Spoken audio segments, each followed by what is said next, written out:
আরে হ্যাঁ, ষোলোটা বিয়ে করে বউটা থেকে বিদেশ গেছে।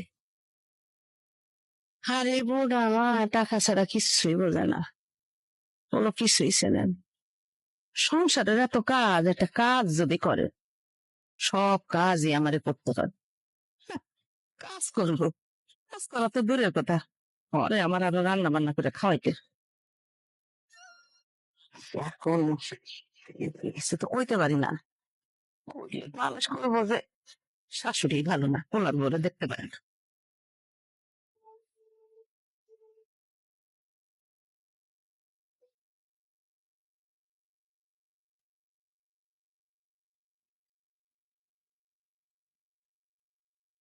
আল্লাহ,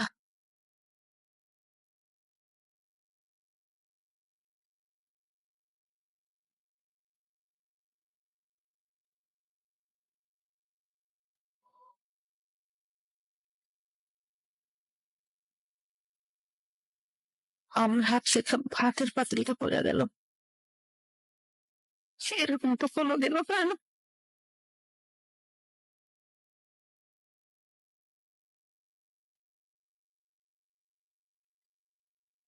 দিলেন তো, দিলেন তো ভরা ভাতে পাতিলটারে শেষ করে।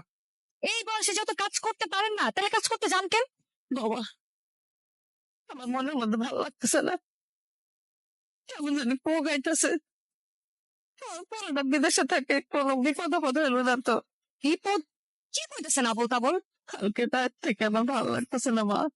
তোমার কত করে কইলাম রতন একটা ফোন দাও, আমার লগে কথা কয়ে দাও, তুমি তো দিলে না।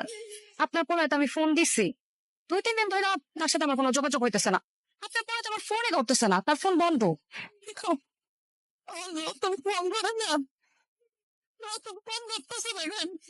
রতন কি জানি, আমার রতন তো ফোন ধরছে।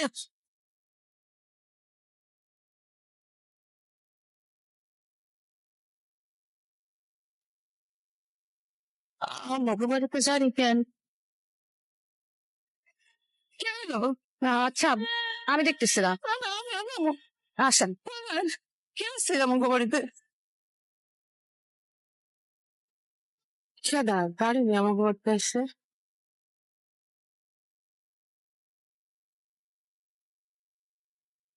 আপনারা কে? আমার বাড়িতে গাড়ি নিয়ে আসছেন? আপনি তো মনে হয় রতনের আম্মা। হ্যাঁ, আমি রতনের মা। খালাম্মা, আমরা বিদেশে রতনের সাথে একসঙ্গে থাকতাম। হ্যাঁ। রতন কনস্ট্রাকশনের কাজে বিদেশে 14 তলা থেকে পড়ে ওর দেহ ছিন্ন ভিন্ন হয়ে গেছে।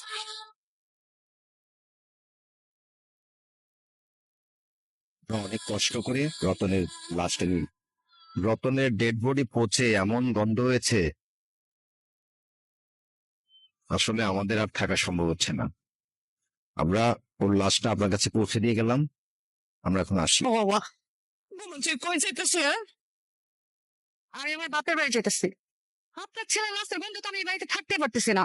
আমার পক্ষে আর সম্ভব না এক মুহূর্তে এই বাড়িতে থাকা। বাবা, তুমি এতটা সত্যবাদ?